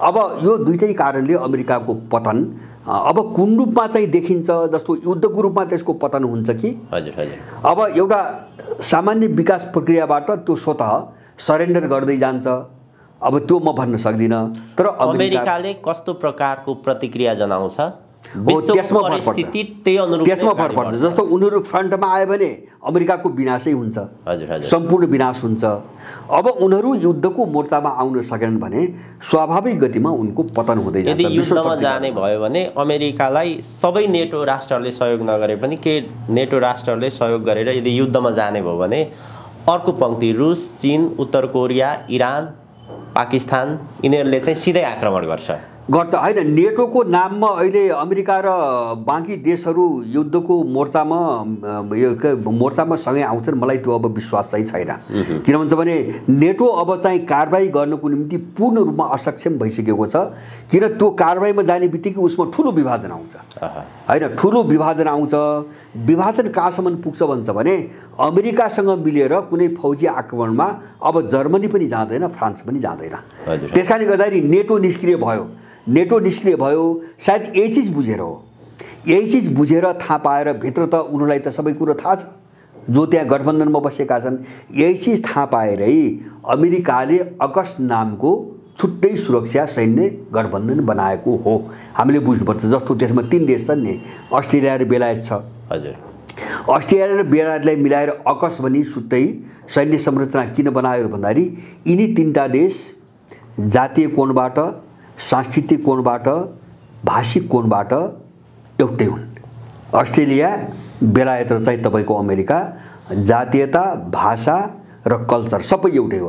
त्यसैले अमेरिकनहरू ठ्याक्कै आफ्नो घरभित्रको एउटा गठबन्धनमा गए, ठ्याक्कै आफ्नो गोत्र भन्छौँ नि हामीले, कुन गोत्रभित्र मात्रै गए, अरूको विश्वास रहेन उनीहरूमा, अरूको विश्वास रहेन। जस्तो पश्चिम युरोपको अब विश्वास रहेन, किन पश्चिम युरोपलाई पनि त अब काउन्टर अफगानको घटनापछि युरोपियनले पनि त्यही गरे। युरोपियनले के गरे भन्छ भने अमेरिकाको भर पर्न हुँदैन हैन, अब हाम्रो आफ्नो सेना हुनुपर्छ भनेर 5000 को सङ्ख्यामा युरोपियन युनियनको सेना बनाउने टुङ्गो त उनले पनि लगाए। भन्दाखेरि अमेरिकनहरूको आफ्नो गठबन्धन बनिरहेछ, युरोपियनहरूको आफ्नो सैन्य गठबन्धन बनिरहेछ। यो दुईटा चिजले मात्रै पनि नेटो अब समाप्त भयो भन्ने कुरो स्पष्ट पारिरहेछ। अब भोलिको तस्बिर यही हो। मैले भने नि त्यो या त युद्धका रूपमा गएर समापन हुन्छ, अमेरिकाको सर्वनाश हुन्छ, युरोपको सबै चाहिँ विशृङ्खलित हुन्छ, या भने अब क्रमैसँग यिनले सरेन्डर गर्दै जान्छन् र अब जोगिनु नै सबैभन्दा ठुलो सबैभन्दा राम्रो बाटो हो भन्ने हिसाबले यिनले भएको परिवर्तनलाई स्वीकार्छन्। अब यो दुईटा चिज कसरी जान्छ भन्न सकिन्न, तर मैले देखेको अब युद्धको सम्भावना युक्रेन हेरिसकेपछि है, योभन्दा अगाडि चाहिँ नेटो र चाहिँ रुस चीनको बिचमा युद्ध हुन्छ कि भन्ने मलाई लागेको थियो, तर यो युक्रेनको घटनापछि मलाई लाग्छ अब युद्ध गर्ने त्यो ह्याउ अमेरिकन र युरोपियनहरूको अन्त्य भएको रहेछ भन्ने मैले बुझ्छु। त्यसकारणले अब विश्व लगभग एउटा अर्को युगको कोर्सतिर अगाडि बढिसकेको छ, यसलाई हामीले स्वीकार गर्नुपर्छ। हजुर दाइ, अन्त्यमा एकदमै छोटकरीमा रुसका राष्ट्रपति भ्लादिमिर पुटिन कसरी यसरी शक्तिशाली भयो? 1991 मा सोभियत सङ्घ विघटन भइसकेपछि सायद आजको जस्तो अवस्था आउला भनेर अमेरिकाले पनि सोचेका थिएन। कसरी यसरी शक्तिशाली बने भ्लादिमिर पुटिन? अब यसमा धेरै कारण छन्। एउटा कारण के हो भन्छ भने पुटिनको आफ्नो विशेषता हो। जस्तो उनी सोभियत सङ्घको विघटन नहुँदै र भइसकेपछि पहिले केजिबीका एउटा जासुस थिए। उनले जर्मनीमा 15-16 वर्ष काम गरेका थिए र सोभियत सङ्घको विघटन भएपछि पछि नयाँ बनेको जो उनको इन्टेलिजेन्स थियो त्यसको डाइरेक्टर भएर पनि उनले काम गरे। यो अर्थमा उनले संसार बुझेका थिए हैन, इन्टेलिजेन्स हुन्, उनले संसार बुझेका थिए नम्बर एउटा। अब दोस्रो चिज के हो भन्छ भने अब सोभियत सङ्घको विघटन गर्ने नाममा रुसलाई जसरी बर्बाद बनाइयो 1990 पछि 90 को तपाईको यता दशकपछि, अब त्यसका विरुद्धमा एउटा रसियनको इगो थियो, एउटा चाहिँ तपाईको उसको भावना भनौँ न, हामीलाई यिनीहरूले समाप्त पारे भनेर, हामी यति चाहिँ तपाईको एउटा गौरवशाली इतिहास भएका मान्छेहरू, हामी यस्तो निरीह भयो भनेर एउटा इगो, एउटा बलियो चाहिँ तपाईको उ थियो, रसियनहरूमा विकास भइरहेको थियो। अब तेस्रो चिज के हो भन्छ भने यिनीहरूलाई इतिहासले केही पाठ सिकायो हैन। जस्तो विशेष गरेर चीन र रुसको सन्दर्भमा उनीहरूले 72 मा चीनलाई प्रयोग गरे, चीनसँग अलिकति निकट सम्बन्ध राखे र सोभियत सङ्घलाई एक ल्याए, सोभियत सङ्घ कमजोर बनाए। जस्तो सोभियत सङ्घ विघटन हुनुको एउटा मूल कारण के हो भन्छ भने चीन र अमेरिकाको बिचमा चाहिँ कूटनीतिक सम्बन्ध राम्रो भएर गयो, जसलाई पिङ पोङ डिप्लोमेसी भन्छन् उनीहरू हैन। निक्सनको पालामा अमेरिकाका राष्ट्रपति रिचार्ड निक्सनको पालामा हेनरी किसिन्जरहरू गए र त्यसले चाहिँ रुसलाई अलग थलग पार्यो, कमजोर बनायो हैन, टेक्न सकेन, रुसलाई सिद्ध्याए। उनले त्यो चालबाजी गरे अमेरिकनहरूले। अब त्यो कुरा अहिले चिनियाहरूले पनि बुझे। चिनियाहरूले अहिले के बुझे भन्छ भने अब हामीसँग सम्बन्ध बढाएर रुसलाई सिद्ध्याए। अब रुस सधैँभरि उठ्नै नसक्ने भयो भने त यिनले त हामीलाई पनि बाँकी राख्दैनन्। त्यसकारणले यिनी दुवै देश, रुसले पनि त्यो बुझ्यो। जस्तो हिजो चाहिँ विचारको लडाइँ थियो, जस्तो माओ र ख्रुश्चेभको पालामा हैन, एउटा विचार को समाजवादी हो को संशोधनवादी हो भन्ने खालको बहसले उनको बिचमा विभाजन ल्यायो। अब यो रसियनहरूले पनि समीक्षा गरे, चीनसँगको दुश्मनी कति महँगो भयो उनलाई, त्यो त 90 पछि थाहा पाए उनले। र अब उनीहरू अलिकति आफ्नो सम्बन्ध चाहिँ अगाडि बढाउने दिशातिर गए। जस्तो चीनमा माओ सेतुङको मृत्युपछि विशेष गरिकन र रुसमा चाहिँ तपाईँको गोर्बाचेभको अन्त्यपछि हैन, विशेष गरेर 1990 को घटना सोभियत सङ्घको विघटनपछि। अनि यही बेला एउटा संयोग कस्तो भयो भन्छ भने रुस बिस्तारै एउटा ठुलो आर्थिक शक्तिको रूपमा चाहिँ अगाडि बढ्यो आर्थिक शक्ति मात्रै होइन अनि सबैतिर ऊ बढ्यो, विशेष गरेर अर्थतन्त्रको क्षेत्रमा। र ऊ चाहिँ अब अहिले बिस्तारै बिस्तारै विश्वको सबैभन्दा ठुलो एउटा आर्थिक शक्तिको रूपमा उदायो। अनि संयोग कस्तो भयो भन्छ भने रसियनहरूले पनि त्यही ढङ्गले विकास त गरे, आफूलाई सम्हाल्दै गए होइन, सम्हाल्दै गए। जस्तो पुटिनकै पालादेखि पुटिन यत्रो समय सन् 2000देखि हो उनी सत्ताको वरिपरि रहेको, 79 देखि भनेपछि अहिले चाहिँ तपाईँको 23-24 वर्ष भइसक्यो। 23-24 वर्षमा उनले एउटा इगो समातेर इतिहासको समीक्षा गर्दै रुसलाई जुन ठाउँमा लानुपर्ने हो भन्ने उनको सपना थियो त्यसमा काम गरे। र यो सङ्केत चाहिँ तपाईँको 2007 को जो चाहिँ तपाईँको के ऊ बैठक भन्छ नि, यो म्युनिक बैठक, सुरक्षा बैठकमा उनले एउटा चेतावनीपूर्ण भाषामा उनले अहिले भइरहेको सबै घटना 2007 मै उनी भनेका थिए, अब यस्तो हुनेवाला छ, विश्व यस्तो हुनेवाला छ भनेका थिए। र उनले पनि त्यही ढङ्गले विकास गर्दै टेक्नोलोजीमा, हतियार टेक्नोलोजी, अर्थतन्त्र अथवा चाहिँ एउटा पश्चिमाकरणहरूको जालोबाट मुक्त हुने कुराहरू देखेर चीन र रुसको सहकार्यमा मलाई लाग्छ अहिले जो रुसमाथिको नाकामा प्रतिबन्धले जो कुनै पनि काम गरिरहेको छैन। कारण के हो भन्छ भने अब समानान्तर संस्थाहरू जस्तो पश्चिमाहरू यो हुन् र त्यसबाट जोगिन हामीले के गर्नुपर्छ भन्ने काम त रुस र चीनले त धेरै पहिलेदेखि गर्दै आएको थिए। अब यो सबै चिजलाई निष्प्रभावी बनाए, आफूलाई माथि उठाए, सबै इतिहास बुझेर। किन पश्चिम भनेको साम्राज्यवाद हो, त्यसले कसैलाई उठ्न दिँदैन होइन। अलिकति कोही उठ्न खोज्यो भने एउटा बहाना बनाएर उसले आक्रमण गर्छ होइन। यो त चीनलाई पनि थाहा थियो, रुसलाई पनि थाहा थियो। यो सबै तयारी एउटा दूरदृष्टिको परिणाम हो र त्यो उनको निम्ति, पश्चिमाहरूको निम्ति प्रत्युत्पादक भयो। अहिले यो सबै फ्याक्टरले काम गरिरहेछ, कुनै एउटै चिजले मात्रै रुसी यो शक्तिको रूपमा आएको होइन। हस्, आजको यो महत्त्वपूर्ण समय र विचारको लागि अत्यन्त आभारी छु। धेरै धेरै धन्यवाद दाइ। हजुर, धन्यवाद यहाँलाई पनि।